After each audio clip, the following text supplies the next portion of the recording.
All right, so hello everyone. My name is Paul, and this video today gonna be about the task 8.1D in the unit SIT210 Embedded System Development in Deakin University. All right, so this task involves us to use an I2C sensor to connect it to the Raspberry Pi, and then use the Raspberry Pi to read input from the sensor. So the aim of the task just to get us used to the interface of I2C in Raspberry Pi, as well as to understand the concept of I2C sensor and what it basically is. So the objective is that we use a sensor. So they in this task they're suggesting using an ambient light sensor to read the environment light intensity using I2C, but we can use every sensor. We can use like other sensor as long as it has I2C interface, and we're good to go. All right, so there are two steps. The first one is to connect to design a simple circuit to demonstrate the connection between the sensors and the Raspberry Pi. And the second step is to write code that to read data coming from the sensor. All right, so this is my setup. Well, I don't have a light sensor like what they recommend. I don't have a light sensor, but right here I'm using a barometric sensor. The model is BMP 085. This is an outdated sensor. Actually, this is in they have discontinued this sensor, and the new sensor to replace this one is the BMP 280. But well, it's working all right. So I'm just taking it for demonstration. Okay.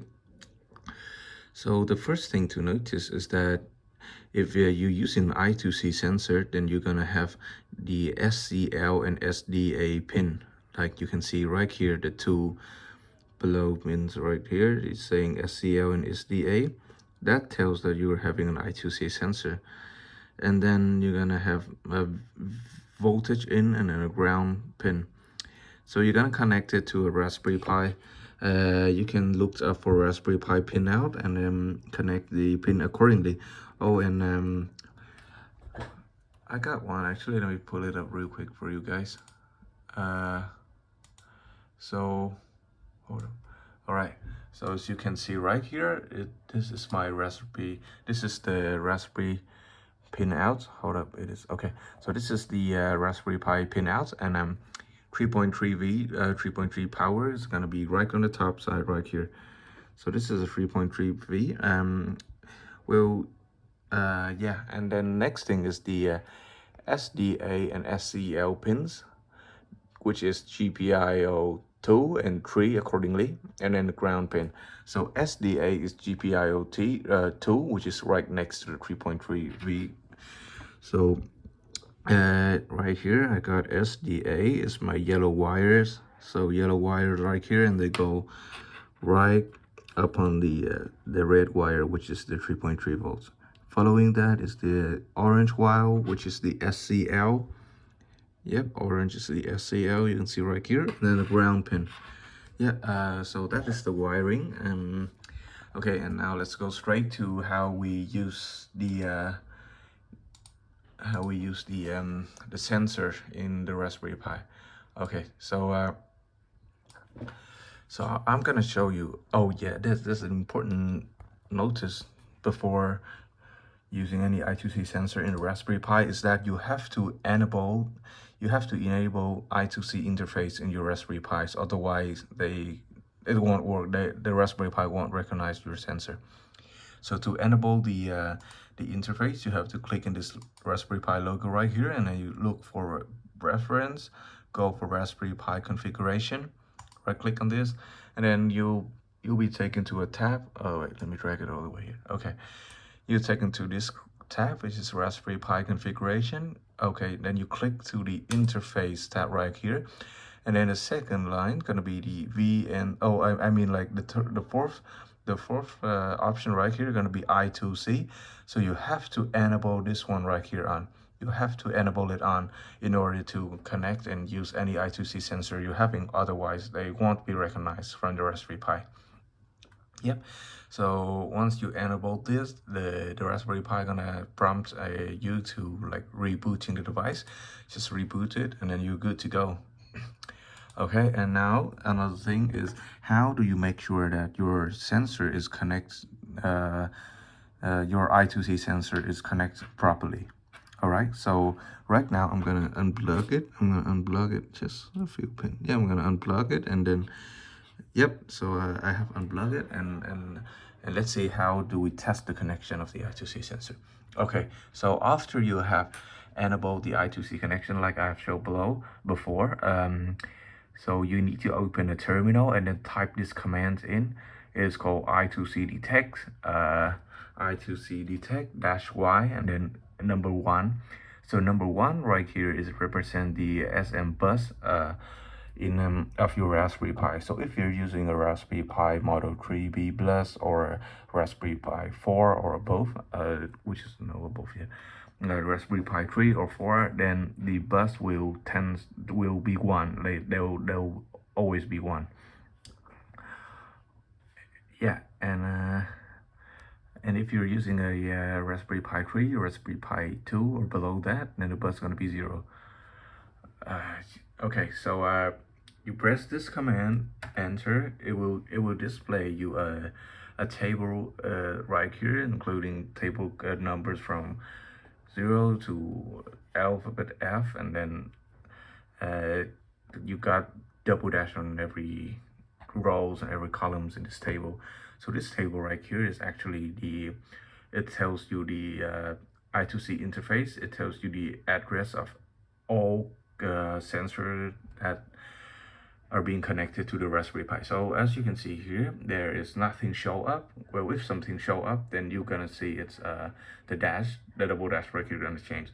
I'll just plug my sensor in and then show you how that changed.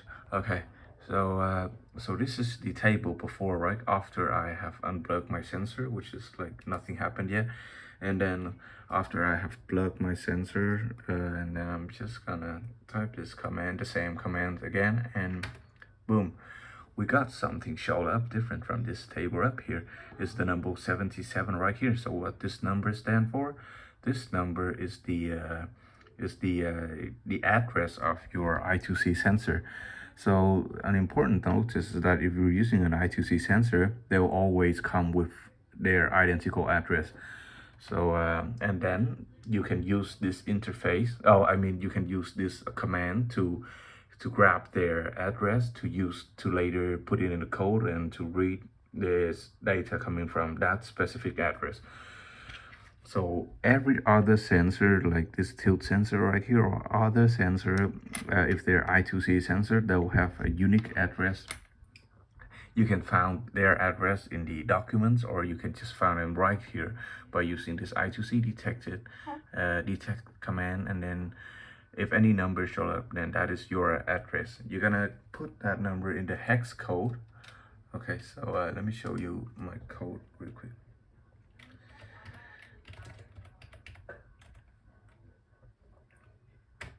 Okay, so in the code, you're gonna put that number right where it has to be in hex code form, because that's the address of the sensor.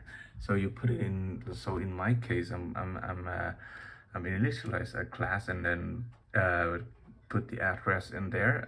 Number 1 following that is like a standard operation mode. And the rest is like just read the value coming from the sensor, the sensor, and display the current status. So this barometric sensor, it's measure temperature and air pressure. So in my case, I'm just measuring the temperature at the moment, but it can also used to measure the air pressure. Okay, so a bit information about this sensor is it's running on a, well, like I've said before, it is outdated and it has been replaced with a BMP280. So the library is written in Python 2 language, so you have to execute the code in Python 2. Okay, so I'm gonna just run the code. Just run it, and you're gonna see the input coming from the sensor. Okay, so this is the current temperature and the status coming after that. So I have set the range from 27 to 29 is normal. If it's above than 29 and it is hot, and it's below than 27 and it's cold, we're trying to change that. Well, I will try to like blow this, give it a soft blow, or just put it in my heater to see how the temperature changes. And you can see it up here.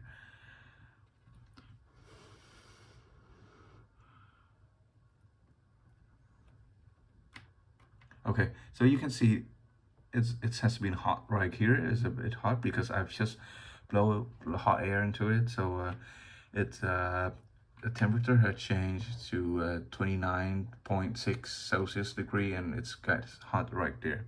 Let me try it again for you. There you go. You can see it is more than 29 degree and it's getting hot.